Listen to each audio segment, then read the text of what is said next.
Ashama harka fuunni daawwattoota keenyaa nageenyi keenya lafa jirtan sinaa dhaqqabu jennaa oduu isinitti himna.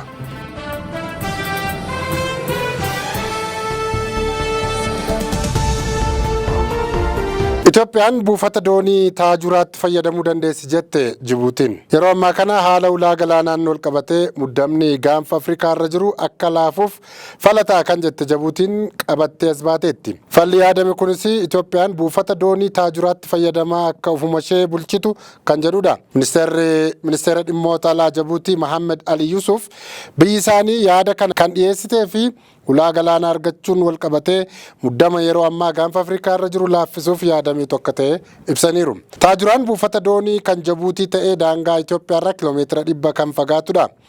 Akka wixinee yaada dhiyaatetti Itoophiyaan tole jennaan ulaa sanatti fayyadama bulchiinsa isaas ishee harka kan galu ta'a. Yaadni kun godinicha tasgabbeessuuf gumaata pirezidaant Ismaa'eel Omar Guleetiin jedhu malee ministeerichi haal duree taa'ee fi waan Itoophiyaan guutuu qabdu jedhu irratti waan taa'eeru hin ibsine. Finfinneetti qabeenyi waajjiraalee mootummaa seeraan ala harka hooggantoota irratti akka argamu odiitiin mirkanaa'e. Bulchiinsi magaalaa Finfinnee qabeenyi waajjiraalee mootummaa seeraan ala harka hooggantootaatti akka argamu odiitiin mirkaneeffadheera jechuun ibseera. Qorannoo odiitiin kan qabeenya qarshii kitila 13 tilmaamamu harka hooggantoota irratti akka argamu mirkaneessuu raadiyoon Shaggar gabaaseera.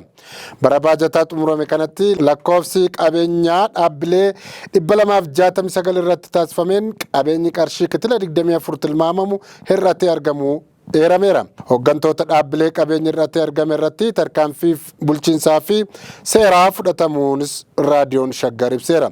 Qabeenyi irratti kanneen keessaa kan qarshii kitila 10 fi 900 tilmaamamu deebi'uusaa abbaan taayitaa bulchiinsa qabeenya magaalaa Finfinnee beekseera. Pirezidaantiin Yuukireen Volodimiir Zelenskiin ajajaa humna qilleensaa biyyattii kan ta'e Jeneraal Maayikoolaa Oleniskochikiin ari'uu beeksisan. Pirezidaantichi qondaala olaanaa kana kan ari'an wayita xiyyaarri waraanaa haaraa gatii jabeessa ta'e F-60 jedhamu tokko biyyattii jalaa barbadaa'uun falmisiisaa jiruttidha. Pirezidaant Zelenskiin qondaala waraanaa kana ari'uuf sababii maal akka ta'e hin dubbanne. Garuu ergaa karaa toora miidiyaa hawaasummaa isaa Telegiraam irratti baasaniin loltoota keenyaaf of eeggannoo taasisuun itti fufaa jedhaniiru.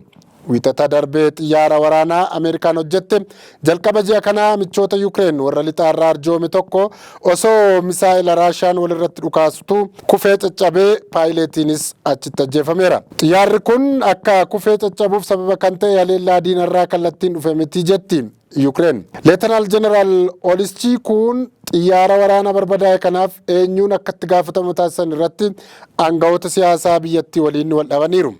Pirezidaant Zelenskiin ergaa Telegiraamii irratti barreessaniin bakka Leetanaal Jeneraal Olischikuu nama biraa bakka buusuu akka murteessan himuun sadarkaa ajajootaatti sirriitti of cimsinee uummata keenya tiksuu qabna jechuun himaniiru. Humna qilleensaa Yuukireen paayileetii jeettii barbadaa'e keessaa ajjeefame Koloneel Oleksis Mees kan jedhamus akka keessa jiru mirkanaa'eera jetti Yuukireen. Mongooliyaan pirezidaantii Raashiyaa qabdii akka kennitu Yuukireeniif manni murtii addunyaa gaafatani. Pirezidaantiin Raashiyaa Vilaadimiir Puutiin torbee dhufu keessaa daawwannaa hojiif gara Mongooliyaa deemuuf akka jiran masaraan Kiriimiliin beekseera. Kibxata dhufu Puutiin wayita Mongooliyaa deeman mootummaan qabee akka kennu Yuukireenii fi manni murtii mootummoota gamtoomanii gaafataniiru. Pirezidaantii Yuukireen Zelenskii fi dubbii himaan mana murtii akka addunyaa yookaan ICC'n mootummaan Mongooliyaan Puutiin qabee akka seeratti dhiyeessuuf itti gaafatamummaan irra jira jechuun yaadachiisani. Manni murtii akka addunyaa Puutiin bakka argamanitti haa qabamani jedhee kanaan dura ajaja dabarsee ture.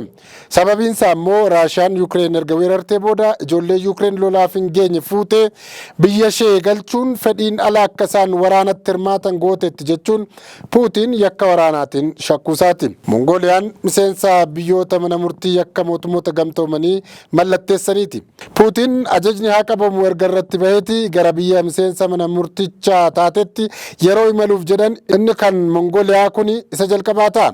ICC'n qaama ajaja isaa raawwachiisuu waan hin qabneef nama shakkamu kan qabee dhiyeessuu qabu biyyoota miseensa mana murtichaa ta'anidha. Dubbii himaan masaraa Kiriimiliinii Dimiitrii Peeskoof biyyi isaanii Mongooliyaa wajjin hidhata gaarii waan qabduuf wanti sodaatamu hin jiru jedhaniiru. Nagaan kabajamtoota daawwattoota keenya oduu har'aaf jennee kanumaan goolabnaa turtii gaarii isiniin jenna.